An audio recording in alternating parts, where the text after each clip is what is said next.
तो नमस्कार, नितिन उपाध्याय स्वागत करता हूं आप सबकी टेस्ट वाला 2.0 परिवार में। आप सबका बहुत बहुत स्वागत है। जैसा कि आप लोगों को पता है कि एसएससी जीडी 2026 की एक सीरीज आप लोगों के सामने चल रही है, जो गागर में सागर RWA परिवार की तरफ से जो लॉन्च किया गया बुक है, उसका हम लोग क्विक रिवीजन करवा रहे हैं। ठीक है, इसमें हिंदी का चैप्टर जो है आज संज्ञा और सर्वनाम चैप्टर आप लोग के सामने चलेगा। संज्ञा और सर्वनाम चैप्टर, ठीक है। इसके पहले की वीडियोस अपलोड कर दी गई हैं हिंदी सब्जेक्ट की, तो जो भी भाई हमारे उस वीडियोस को नहीं देखे हैं वो इसमें नीचे प्लेलिस्ट में चले जाएं और हिंदी सब्जेक्ट की देख ले, तो उसमें 5 से 7 वीडियोस का संपूर्ण रिवीजन गागर में सागर सीरीज का ऑलरेडी करवा दिया गया है। ठीक है, तो आज का चैप्टर हमारा संज्ञा और सर्वनाम है। ठीक है, जैसे हिंदी के चैप्टर सब्जेक्ट का रिवीजन हम लोग करवा रहे हैं, वैसे ही सेम मैथ का भी चल रहा है, रीजनिंग का भी चल रहा है और जीएस का भी चल रहा है। ठीक है, जीके जीएस का भी। तो आप लोग अगर उन वीडियोस को नहीं देखे हैं तो नीचे जाइए, प्लेलिस्ट में वो सब्जेक्ट को सर्च करिए और उसके बाद वहाँ पर आपको उसकी वीडियोस मिल जाएंगे। ठीक, और जो भाई अभी तक चैनल को सब्सक्राइब नहीं किए हैं, लाइक नहीं कर रहे हैं, भैया प्लीज़ लाइक कर दिया करिए और चैनल को सब्सक्राइब कर लीजिए, ताकि हमारी मेहनत जो है, आपका सब्सक्रिप्शन ही हमारा जो है मेहनत है। आप लोग वीडियोज़ को लाइक करेंगे, चैनल को सब्सक्राइब करेंगे, कमेंट करके अपनी राय बताएंगे, यही इसमें एक भी मिनट का टाइम नहीं लगेगा, मैक्स टू मैक्स 40 से 50 सेकंड का टाइमिंग लगता है। तो आप लोग प्लीज़ उसको कर दीजिए। और जिन भाई को इस वीडियोस की PDF चाहिए, वो नीचे डिस्क्रिप्शन बॉक्स में टेलीग्राम का लिंक दिया रहता है, उसमें चले जाएं और वहाँ पर टेलीग्राम चैनल को हमारे ज्वाइन कर लीजिए और वहाँ पर इसकी PDF आपको बाकायदा मिल जाएगी। तो आज का टॉपिक हमारा क्या है? संज्ञा और सर्वनाम। तो हम लोग डायरेक्ट चलते हैं टॉपिक पे, अपने संज्ञा और सर्वनाम पे। ठीक है,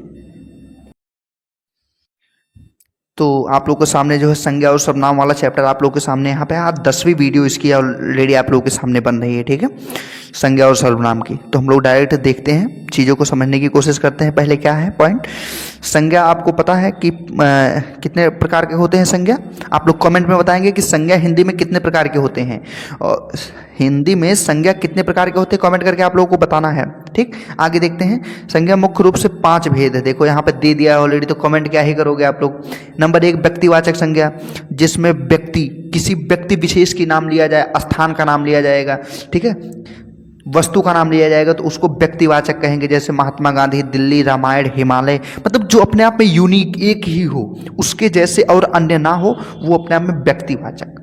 दूसरा जातिवाचक, जो अपने अलावा एक तरीके से और भी उसकी तमाम चीज़ें होती हों, उसको एक जातियों में विभक्त किया गया हो, वो जातिवाचक है। जैसे लड़कों की जाति होती है, नदियों की जाति होती है, लेकिन गंगा नदी अभी लिख दिया जाएगा, गंगा नदी।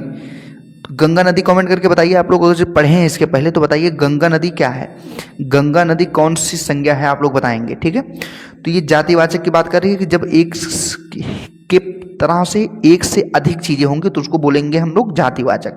ये दूसरा हो गया। लड़का, नदी, पर्वत, गांव, पशु, शहर, पुस्तक, खिलाड़ी, डॉक्टर, ये सब होते हैं। समूह में कौन आते हैं? जिनमें से एक समुदाय का बोध होता है। ठीक है ना, एक ग्रुप जिसमें काम करना चालू करते हैं। जैसे कक्षा में बच्चों का ग्रुप होता है, सभा में ग्रुप होता है, सेना, पुलिस, भीड़, मेला, गुच्छा, परिवार, पुस्तकालय, ये सब में एक क्या होता है? एक ग्रुप की बात होगी, एक समूह की बात होगी। द्रव्य, ठीक है, द्रव्य जिसको प्लेट पर आप लोग परोस लेते हो, बस सिंपल सा एक लाइन पे फंडा समझना, जिसको आप लोग प्लेट पे परोस लो, वो द्रव्यवाचक है। ठीक है, द्रव्यवाचक जैसे सोना, चांदी, दूध, है ना, गेहूं, पेट्रोल, तेजाब, कोयला, घी, चावल, लकड़ी, ये सब चीज़ें। ठीक, और नेक्स्ट आपके सामने क्या है? भाववाचक है। क्या है? भाववाचक। तो भाववाचक का सीधा सा अर्थ आप लोग समझो कि जिसको एक प्लेट पर परोसा ना जा सके। एक प्लेट होता है ना कटोरी टाइप में, जिसको आप उसमें परोस के किसी को दे ना सको, उसको भाववाचक, जो आपके अंदर होती है। जैसे हवा, हवा क्या है? खुशी, खुशी, गम, गुस्सा, है ना, जिसको क्रोध भी बोल देते हैं हम लोग। क्या बोलते हैं? क्रोध। क्रोध का एक और पर्यायवाची शब्द आप लोग कमेंट करके बताइए।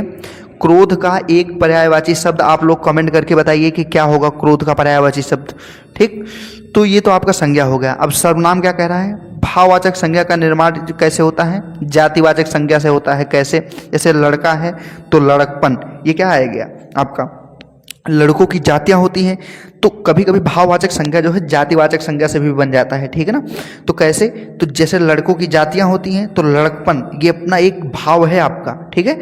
शत्रु का शत्रुता हो जाएगा, ठीक है, ये भाव है शत्रुता। और शत्रु क्या है, शत्रुओं की जाति होती है ना। बूढ़ा का बुढ़ापा हो जाएगा, गुरु का गुरुत्व हो जाएगा, स्त्री का स्त्रीत्व हो जाएगा, मानव का मानवता हो जाएगा, दास का दासत्व हो जाएगा, ठीक है। तो ये उनका एक भाव है ना। अब दूसरा, सर्वनाम से आप कैसे बनाते हो, सर्वनाम से आप कैसे बनाओगे ये बताओ।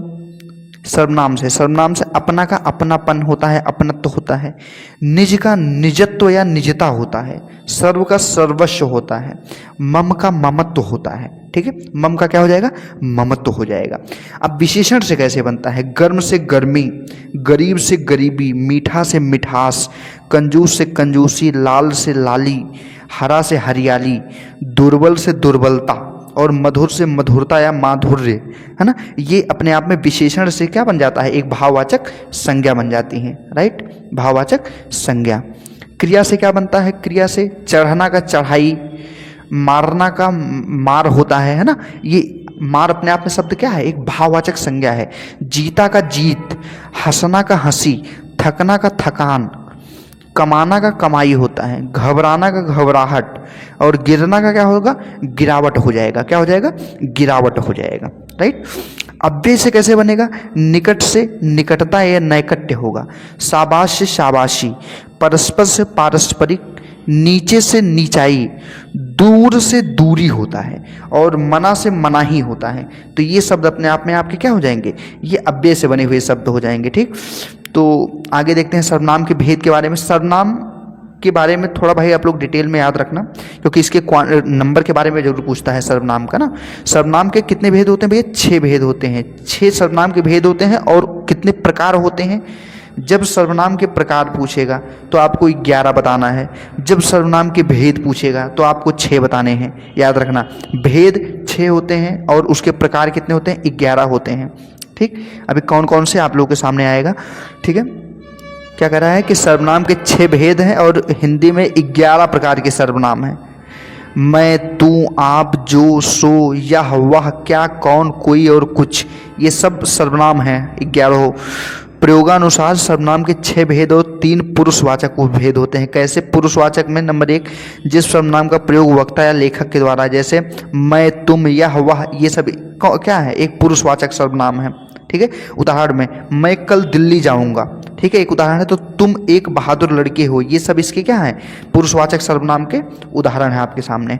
दूसरा, पुरुषवाचक सर्वनाम के 3 उपभेद हैं, ठीक है। 3 उपभेद में कौन कौन से कह रहा है, 3 में से नंबर 1 उत्तम पुरुष, जिसमें 2 आते हैं, ठीक, मैं और हम। मध्यम पुरुष में तू, तुम और आप 3 आ गए हैं। अन्य पुरुष में यह, वह, ये और वे, इसके सब कारक विभक्ति टाइप में है, तो मतलब 2 इसमें आ गया, ठीक है।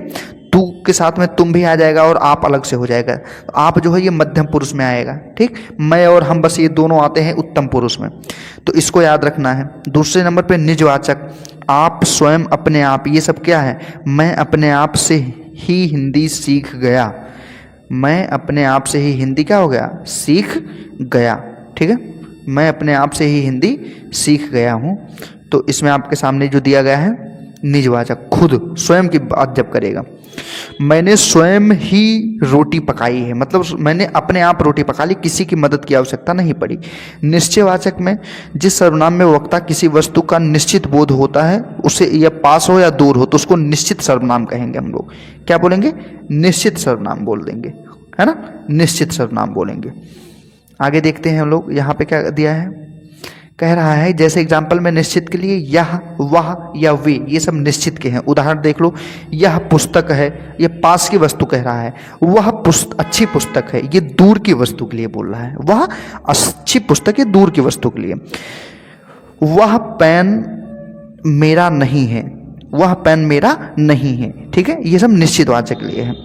अब अनिश्चयवाचक के लिए आप लोग देखते हैं, अनिश्चयवाचक में क्या दिया है, अनिश्चयवाचक में जैसा कि नाम से यह स्पष्ट है, जिस सर्वनाम में किसी व्यक्ति या वस्तु का निश्चित या स्पष्ट बोध ना हो, वो अनिश्चयवाचक है। जैसे कोई या कुछ, ये 2 होते हैं।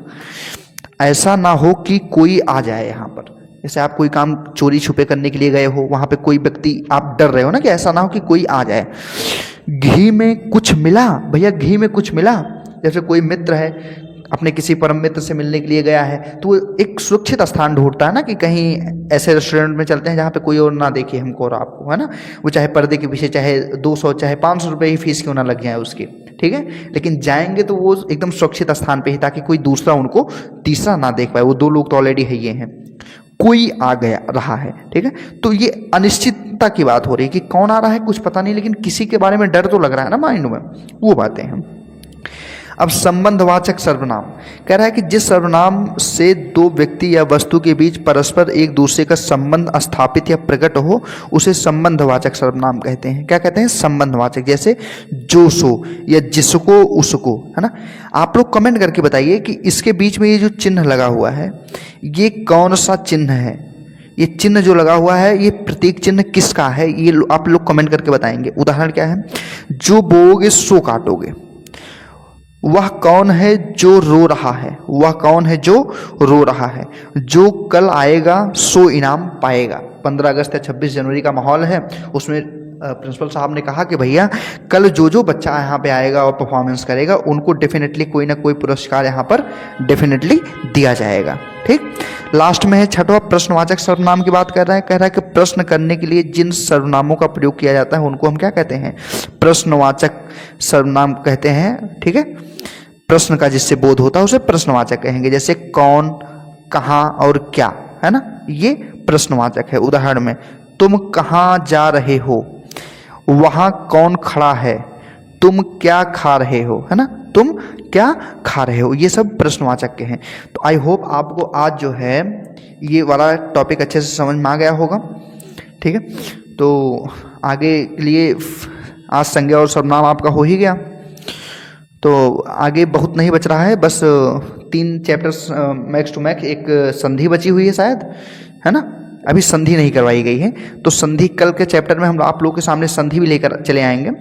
तो बस उसी के साथ में जो है हिंदी खत्म हो जाएगा, फिर आपका क्या बचेगा? बस जीएस ही आपके सामने बचेगा, है ना, जीएस। और उधर जो है मैथ और रीजनिंग की क्लासेस ऑलरेडी चली रही हैं। भैया आप लोग चैनल को फिर कह रहा हूँ कि सब्सक्राइब जरूर कर दीजिए यार, क्योंकि सब्सक्राइब करोगे तो हम लोग की वीडियोस आप लोगों तक सबसे पहले पहुंच पाएंगे। ठीक है, और चैनल और जो वीडियोस आप लोग देखिए उसको लाइक कर दीजिए और कमेंट में अपनी राय जरूर दीजिए।